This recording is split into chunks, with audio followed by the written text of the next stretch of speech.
so they could finally release Korea or something? Or Well, what? considering they're still technically Japanese, you can't really give them to the Russians anyway. That's right, that's right. So, sit on Seoul, I guess. Not like we can invade Japan or Australasia.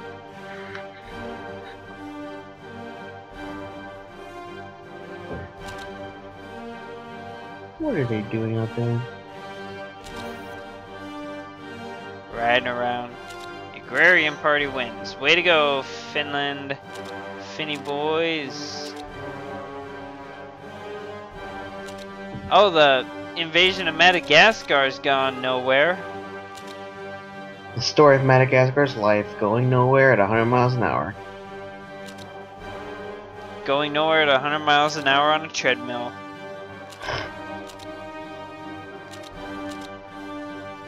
Alright. Well, shit. Quite a bit here.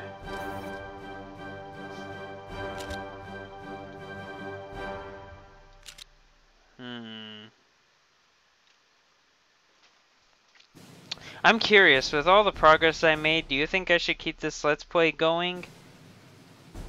Or...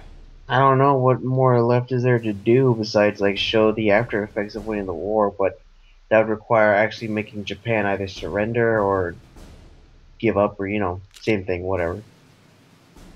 Give up and surrender. Yeah, we need to do that.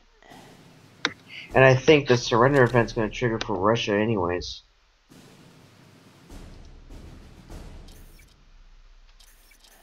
I don't know. If it will, it sure hasn't happened yet. I've seen a lot of events take forever to show up. But her surrender event, what the fuck? The surrender event for Japan, I think only comes when it's, like we were saying, invaded or hit by nukes several times. Yeah. Alright, produce sturdy stuff. Get some sturdy stuff in the field.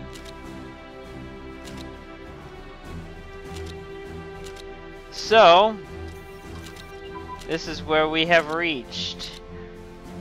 Our old state of Yunnan here, nothing more but a mere warlord thing, has now become this.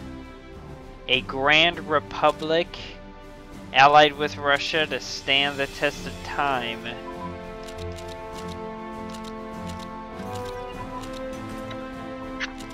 It is a beauty.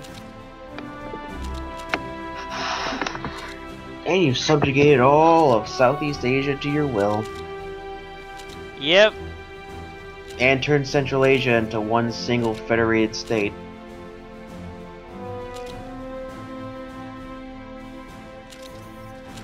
Basically, it's the same as what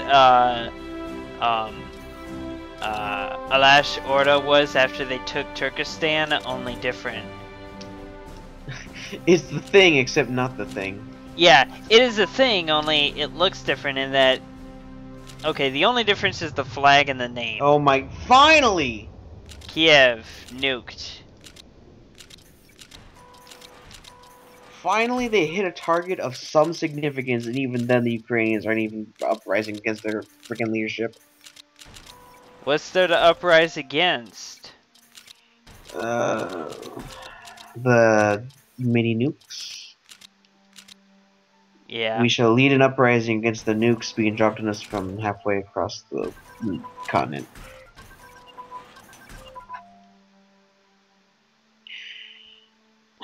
The Federation's getting anti-tank artillery faster than you. Whoops. I know.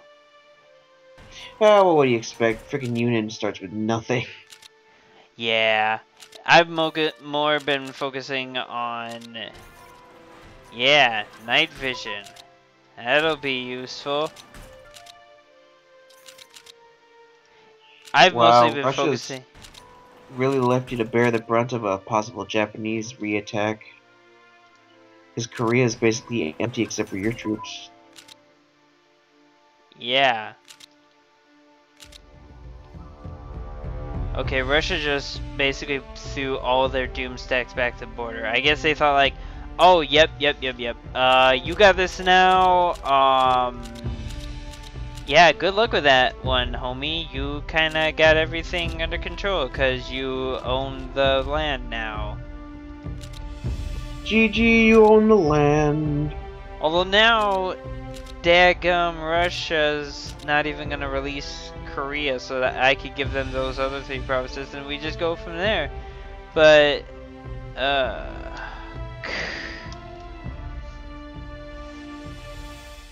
Nanking Aviation Bureau, Republic of China Naval Academy.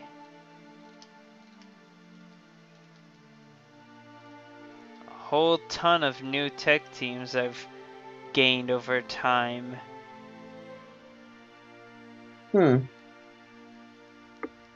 Wait, I got that team twice. Maybe from different countries or something, but wow. You see what I'm talking about? Oh yeah. Down up Brachi, and then we go back up here. Oh yeah. Up Brachi. Yeah, I guess that's the inconsistency of allowing for tech team takeover. I've never done that before, and to be honest, I never even knew what that was until you explained it to me, so. Yeah. It makes half sense, and then half it doesn't, because half the sense, like, some of the working places would make sense to become techs, but I think people doesn't make sense because they could either refuse or leave. But they don't, because they know where their true loyalties lie. Because life is like Risk. Yep. You just move your people over someplace, take it over, and everyone's like, yeah, okay.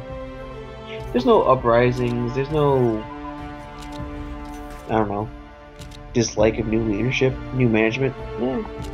My new Asian collaboration union is finally pumping some troops out. The great Asian, what you say? The Greater Asian Alliance for the people of Asia who are not Japan because they are big fat meanies. It reminds me of that, oh, another prince is born. It reminds me of that game I was talking about, Frontlines Fuel of War, where when you're in Moscow, there's this, this Russian stereotypical voice speaking in English going, "You cannot stop the Red Star Alliance!" And he's just saying weird, he's putting so much emphasis on that, on those 3 words. Red Star Alliance! You're like, God, dude, shut up and get off the megaphone!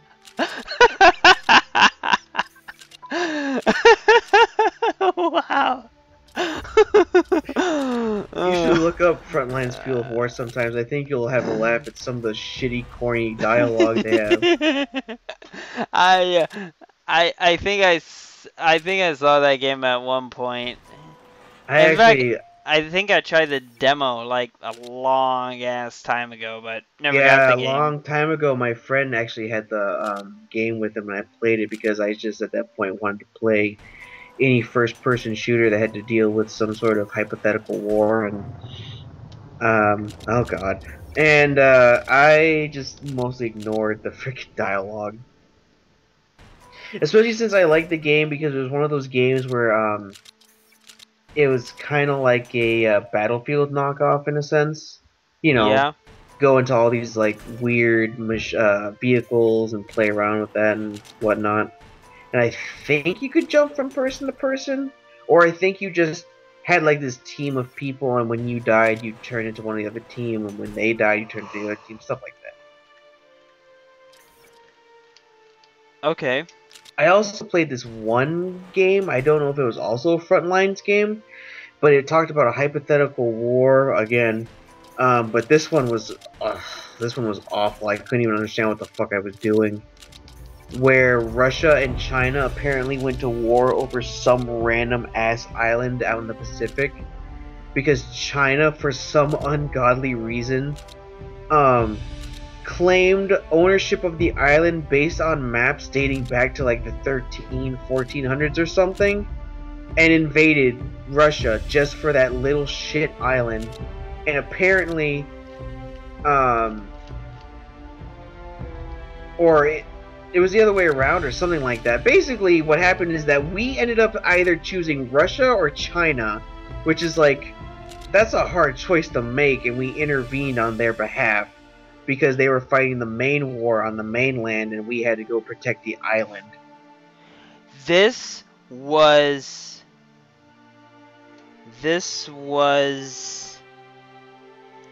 Operation Flashpoint.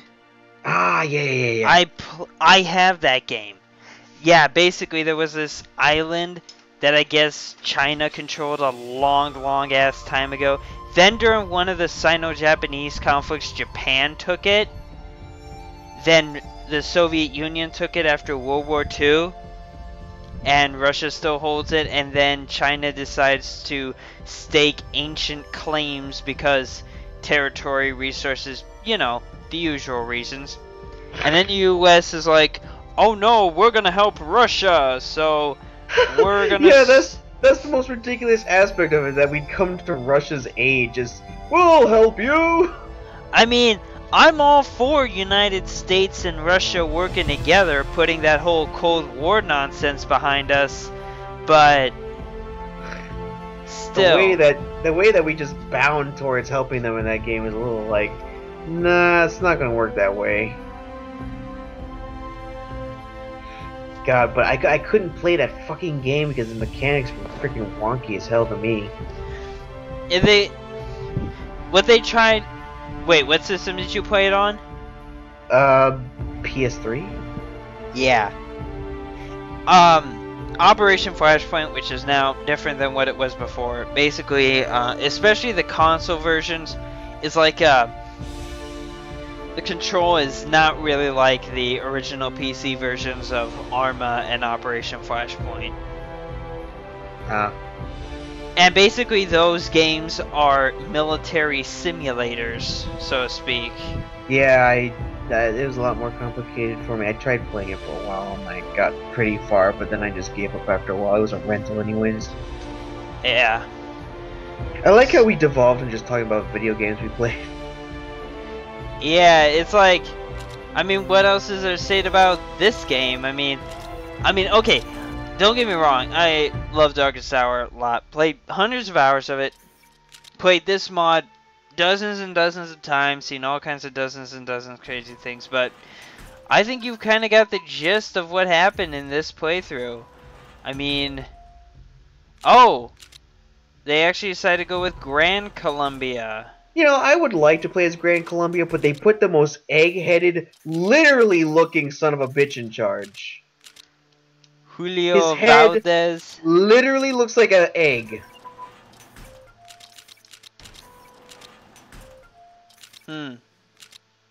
Sorry, I can't take you seriously when you look like... That sounds so atrocious of me. I'm a terrible person. Ain't we all? But now it's like, okay, what am I gonna do? Spend another 10 years building boats? Then spend the last 4 years invading Japan? No, what I do when I play a game straight like this and I feel really like, oh, what am I gonna do? Just sit here and fuck all? I usually just start being gamey at that point, using cheats to see what the pathways lead me. I'm not saying you should do that, but I'm just saying this is usually what I do, because obviously, you know, it's going to take forever to get the techs, and it's going to take forever to build the boats. It's going to take forever to get the ships to protect the boats and get over to Japan and whatnot. I think about just cheating to make peace with Japan and see what happens. Actually, what kind of peace deal would they go for right now? Oh, of course they did. Thing about white piecing out with Japan is that you give all the territory back to them, which would be Korea, which isn't that big a loss. Yeah. But yeah, oh wait, if you white piece out with them too, you'd give back all the territory that they held in the Chinese provinces. That one. That one province, apparently. 2, 3, Port Arthur. 4. Yeah, 4, pretty much. So you'd have to demand those provinces too. Which can be a real place to remember. Alright. Alright. I'm gonna do it. Don't Cheating cry. Yeah, basically all mine are already part of the deal. Now I forgot about that. Now I just gotta pick out the little Korean places. So there's all the Russian Empire claims. Gengi.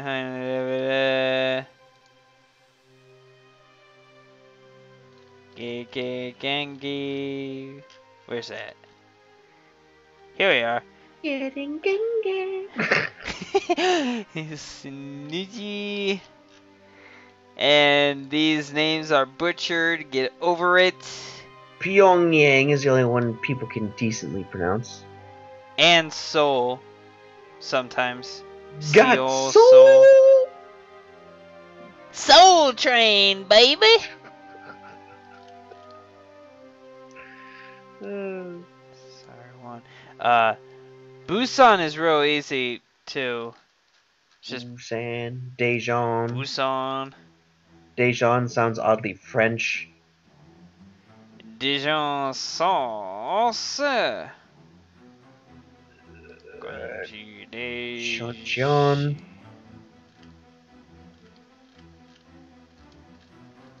Let's find it here. Gwangi. Trying to remember. Oh yeah, that's right. Gotta get the souls. Got that. Soul food. And are places like Port Arthur part of the deal? Yeah, they are. I am altering the deal. Pray I don't alter it any further. Oh, and just for fun, force disarmament. Disarm your military and how could you accept such a ridiculous deal, sir? I was drunk. Release Taiwan. They're part of the Republic. Join the Republic! Or die. They will join us or die. Unification of the 5 races. The day of complete unification has finally arrived. From Xinjiang to Manchuria and from Harbin to Guangzhou, the 5-colored flag of the Republic is hoisted in celebration of what will forever be known as the day China resurrected herself from foreign occupation and influence. Our place in the sun awaits. Hard-fought victory indeed. Changchun Railway Company, National Taiwan University, Kaohsiung Shipyard. Off map, I see changed by 7 and okay, well. By -7 and -10% capacity. Okay. Russian Empire has -55 relations. Oh, they're working on 1951 infantry. Where am I at again? 45.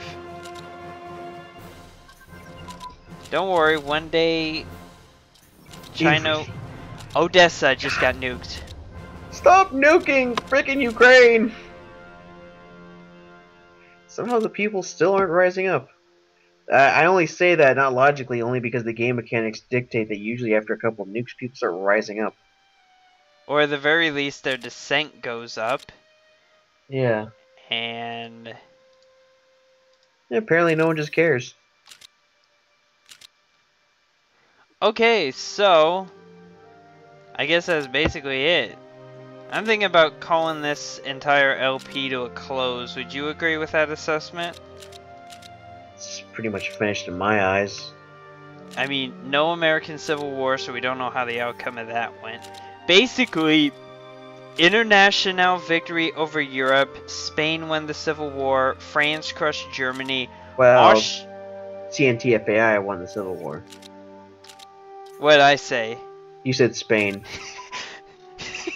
Well, they're all Spanish. Well, yeah. I was Oh, being a Gott little more in specific. Himmel, the Deutsche Partei wins. Huh. A little late to the party, Austria. Yeah, it's kind of... Yeah. And I Anyway, think you'd be raffle stomped in like a second, but yeah. okay, so CNT won Spain, France rolled over Germany bad, and these other places kind of just sitting here. Ukraine got nuked like a son of a bitch. Austria didn't do jack. Italian Federation didn't do jack. Bulgaria took half of the Ottoman Empire, and I am so sorry the footage messed up and you could not see that. I am sorry, but Carl is my witness.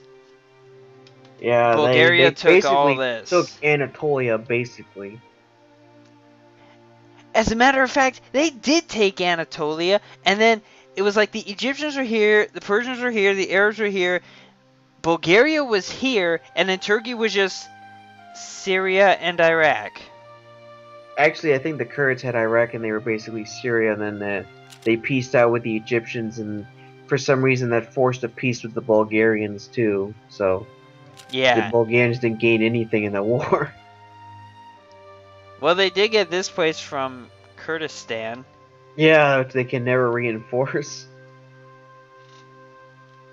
So, and then we had Transcaucasia, which didn't do much transing of Caucasia. I mean, they went to war with Armenia and Azerbaijan, but never conquered them.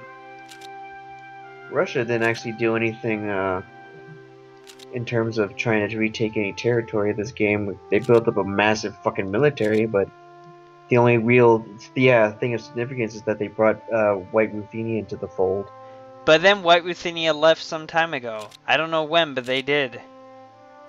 They're not allied with them anymore, so they're just sitting there now. Probably when you guys formed an alliance. Oh, yeah. That might have ruined everything. And then the Internationale went in and invaded Africa. Turned it into some syndicalist hub. Okay, so apparently taking Algeria did give Commune of France claims, which is why they can't release Algeria. Why would they claim Algeria? That makes no sense to me, but yeah, okay. And I guess they can't. Okay. Either they just don't want to release a South African nation for some reason, or either it's the situation like with me and Russia, where either Commune of France has to have one of these two provinces, or Union of Britain has to have a couple of these provinces. Either way, nothing's happening, so... But they do own the entirety of Namibia, and nothing's happening there either, so who knows. The what? The Commune of France owns Namibia there, and nothing's happening either, so... I'm guessing some sort of South African nation would encompass that entire big blotch down there. Yep. And Germany's somehow holding out well, Madagascar. And then there's Australasia. Oh, that's right. You forced a peace with them, too. And oh, wait a minute. Japan's still at war with... It was only a separate peace. But I'm still allied with Russia. But they're still at war. Yeah, that's... the game fucks up like that. Fuckers. Robbing me of my good old Korea puppet. That I so wanted just so I could have it. Well, you could always demand the territory from Russia with the cheats. Yeah. But I don't know if you really want to do that at this point. No, I don't want to. I mean, I've already won. Even with Pyongyang, Sarwon, and Suju, this place, even with these three provinces, plus I got, like, basically everything that I ever had and wanted, and I have a nice little Central Asian puppet, basically Indochina, everything from India. basically from everything from Catagram, from between Catagram to Saigon is mine. Yep, you even control Singapore. I still lose because the International has like the most victory points of everyone. Because International. Yeah, I know. France has the most points, period, followed behind by the U.S., followed by the German Union, surprising, and Union Well, of they did Britain. take the Rhine, so. Yeah. And Algeria, for whatever that's worth. Which is probably nothing. I'm gonna look. I guess France. I guess they're going off the notion that for some reason, when France had that intervention to keep Algeria as a colony back in the 60s or whatever, that for Yeah. some reason the commune would want to keep Algeria. France has some weird connection with Algeria that I'll never understand as an American. They're like that close, and they Yeah, took it. they're like that close, literally.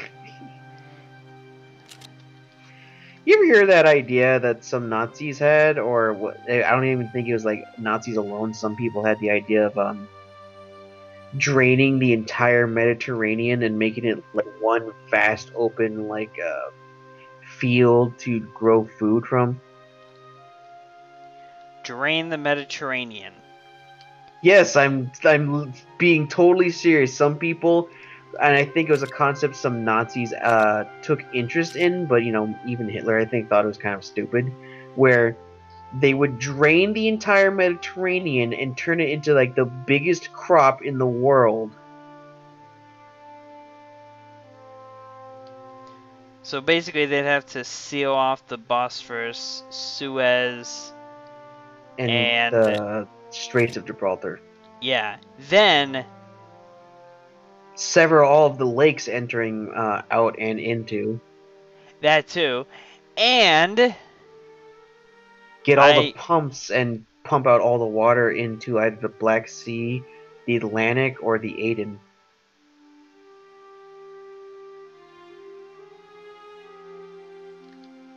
I didn't say it was a good idea. I just said this. I know. Your brain is having a hard time processing. I'm sure yours did too when you first heard it. Oh yeah, I was like, what? Why would you even... Who would come up with such an idea? I still think it's stupid. But anyway, that was a nice distraction. There were oftentimes, I've noticed, a Buryatia commune would sometimes get Gandhi in like a position of power, either as head of state or head of government or something. Didn't happen Gandhi the socialist. Didn't happen this time for some reason. Oh my god. What? One of their ministers. Which one? Chief of the army. Oh yeah! Epic beard Singh here. Anyway, oh my god. In a way, if you think about it, Gandhian economics is kind of described as socialist. Economically, he's a socialist, but I don't think he adheres to many of the other ideas, especially the kind of not like moderate socialists, but hardline socialists with their whole atheism notch, especially since he's kind of like a radical Hindu in that sense. Precisely. And one of the biggest differences between Gandhian socialism and other various forms of socialism is that, if I remember reading correctly, he rejected the idea of class warfare, basically saying that it like brings more disharmony and whatnot, and it's best to just forget about all that and other stuff like that. Oops, sorry, I'm controlling your... Yeah, I just caught that. Okay, so yeah, we're rambling about Gandhi. We might as well just end. When you're rambling about Gandhi, you know it's over. Yeah, basically. Okay, here you go, folks. Republic of China. We did it. Now, Hey, woo! Round of applause. Yay! Go Beijing, or I mean, Kunming. We never moved the capital. What the fuck? They'll never reach us down here. It's great. So anyway, I think it's appropriate to basically just end the Let's Play here. So, I have been Commander N, and I'll let you sign out if you want. Oh, jeez. I guess you can say I'm Carl, but if you call me He that, snap your neck. he is Carl, and join us next time. Maybe I'll play this game again. He'll watch, or maybe even we'll do a co-op. Well, maybe not co-op, depending on what we do, but we'll both play this game in multiplayer. Maybe. Whatever happens. We'll see. So, Yep. I guess that'll be it then. Good day, everyone.